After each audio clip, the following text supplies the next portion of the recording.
میں news anchor Fardeen شاہ، آپ دیکھ رہے ہو درپن کی چمک مدھیہ پردیش نیوز چینل۔ آئیے دیکھتے منصور جشن امام علی مقام کے مبارک موقع پر چھپا مسجد میں پروگرام رکھا گیا، جس میں حضرت عابد راجہ قادری کربلا کا کیا پیغام ہے اس پر روشنی ڈالی۔ سراج احمد نقش بندی طاہر راجہ نے شرکت کی۔ آئیے دیکھتے ہیں درپن کی چمک مدھیہ پردیش، بیورو منصور محمد شاہ کی رپورٹ۔ سر، آج کا جو پروگرام وغیرہ جو رکھا گیا تھا، جو تقریر وغیرہ ہوئی، تو اس کے بارے میں کچھ عام جن اور عام سماج کے بارے میں کیا سندیش ہے آپ کا؟ بسم اللہ الرحمن الرحیم۔ یہ شہدائے کربلا کے تعلق سے پروگرام چل رہا تھا۔ امام حسین علی مقام رضی اللہ تعالیٰ عنہ، جو ہمارے پیغمبر اسلام محمد صلی اللہ علیہ وسلم کے نواسے ہیں، انہوں نے دین اسلام اور وہاں پر جو حالات چل رہے تھے، جو خرافات ہو رہی تھی، یزید جو ایک شخص تھا جو شرابی بھی تھا، جواری بھی تھا، اور بہت سارے زمانے کی برائیاں اس کے اندر تھیں، یہاں تک کہ نعوذ باللہ بلاکار جیسے تک گندے جنہوں کام اس کے اندر موجود تھے۔ تو وہ یہ چاہتا تھا کہ امام حسین جو نبی کے نواسے ہیں، اب چونکہ نبی کے نواسے یہ حق وہ شخص تھے، یعنی حق بیان کرتے تھے، جو سچ ہوتا تھا وہی لوگوں کے سامنے بیان کرتے تھے۔ تو اگر یہ امام حسین ہوتے تو یزید تخت پر نہیں بیٹھ پاتا، اور اگر وہ امام حسین کے ہوتے ہوئے تخت پر اگر بیٹھ بھی جاتا تو امام حسین اس کی باتوں کو نہیں مانتے۔ تو اس لیے اس نے یزید نے امام حسین اور آپ کے پورے خاندان کو پریشان کیا، یہاں تک کہ اپنی ناپاک حرکتیں عام کرنے کے لیے 6 ماہ کے بچوں تک کو اس نے جو ہے کہ وہ قتل کروایا۔ اور امام حسین نے اتنی بڑی قربانی، جیسے آپ کے 6 ماہ کے صاحبزادے علی اصغر وہ قربان ہوئے، اونو محمد کر کے تھے وہ قربان ہوئے، حضرت عباس انہوں نے بازو کٹوائے، اور بہت ساری قربانیاں ان حضرات نے حقانیت اور صداقت یعنی سچائی کے لیے دی۔ اور امام حسین نے اتنی بڑی جو قربانی دی، اس کے پیچھے ایک وجہ یہ تھی کہ اگر کوئی غلط شخص کرسی پر بیٹھ گیا، اور غلط شخص جیسے شرابی اگر تخت پر آ گیا تو ظاہر بات ہے کہ دوسروں کو بھی شرابی بنائے گا، اگر جواری تخت پر آ گیا تو وہ دوسروں کو بھی جواری بنائے گا۔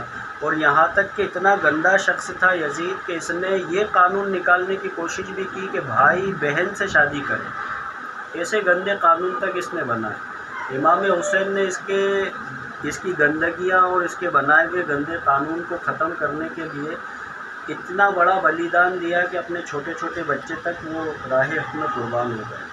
اور یہ ساری قربانیاں اس لیے دی گئی کہ آنے والے لوگوں کو یہ پیغام ملے کہ کوئی کیسا ہی ظلم کرے، کیسا ہی گھنونا کام کرے، لیکن ہمیں جو ہے کہ سچائی کا ساتھ دینا ہے اور سچائی کے ہی راستے پر چلنا ہے۔ اور امام حسین علی مقام نمازوں سے اتنی محبت کرتے تھے کہ آپ جب نماز کے لیے سجدے میں گئے، اس وقت دشمنوں نے اور ظالموں نے، یزید کی فوج نے حملہ کیا، اور سجدے کے اندر جو ہم سر جھکاتے ہیں نماز پڑھتے سمے زمین پر رکھتے ہیں، تو جیسے ہی امام حسین نے سر رکھا تو وہاں پر آپ کا سر جو ہے کہ بالکل الگ کر دیا گیا۔ اب امام حسین سے جو لوگ محبت کرتے ہیں، ان کے نام پر جو فاتحہ دلاتے ہیں، پروگرام کرتے ہیں، نعرے لگاتے ہیں، ان لوگوں کو یہ غور کرنا چاہیے، اپنے آپ کا جائزہ لینا چاہیے کہ ہم جن سے محبت اور عقیدت رکھتے ہیں، جن کے نام پر فاتحہ دلاتے ہیں، وہ تو سجدے کے حالت میں شہید ہو جائیں، راہ حق میں قربان ہو جائیں، اور ہم خالی نعرے ہی لگاتے رہیں، ہم خالی فاتحہ ہی دلاتے رہیں اور نمازیں نہیں پڑھیں، تو یہ جھوٹی محبت ہوتی ہے۔ امام حسین کی شان یہ تھی، ایک شاعر کہتے ہیں کہ حسین جیسا شہید اعظم جہاں میں کوئی ہوا نہیں ہے، چھری کے نیچے گلا ہے لیکن زباں پہ کوئی گلا نہیں ہے، اور یزیدی سر پر تھے تیغ تولے، یعنی یزیدی چاروں طرف تلوار لیے کھڑے تھے کہ یزیدی سر پر تھے تیغ تولے، اور حسین سجدے میں گر کے بولے مدینے والوں گواہ رہنا نماز میری قضا نہیں۔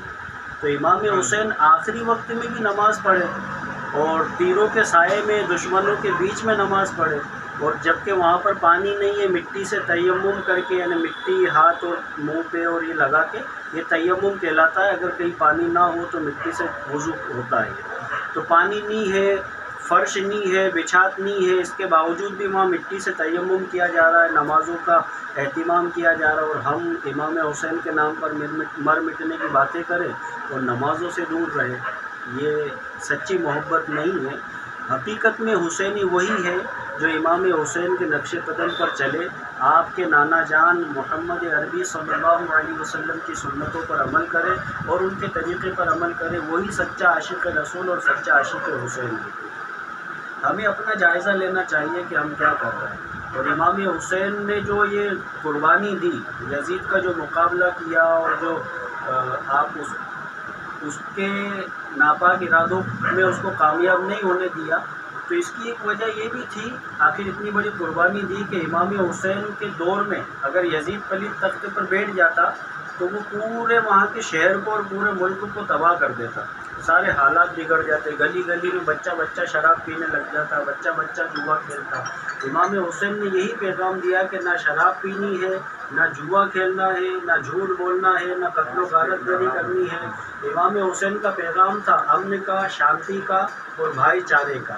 یہی وجہ ہے کہ وہ یزید جو ہے کہ یہ کام چاہتا ہی نہیں تھا. وہ تو یہی چاہتا تھا کہ لڑائیاں ہو، قتل و غارت گریاں ہوں، بھائی بہن سے شادی کر کے نعوذ باللہ حرام کاریاں ہوں. تو امام حسین نے اتنا بڑا بلیدان، اتنی بڑی قربانی دی تاکہ یہ شخص غلط انسان اپنا غلط قانون رائج نہ کر سکے.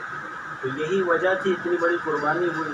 ہمیں غور کرنا چاہیے کہ امام حسین نے جس مقصد کے تحت قربانی دی اور اتنا بڑا بلیدان دیا، کیا ہم ان کے مقصد کے تحت کام کر رہے ہیں؟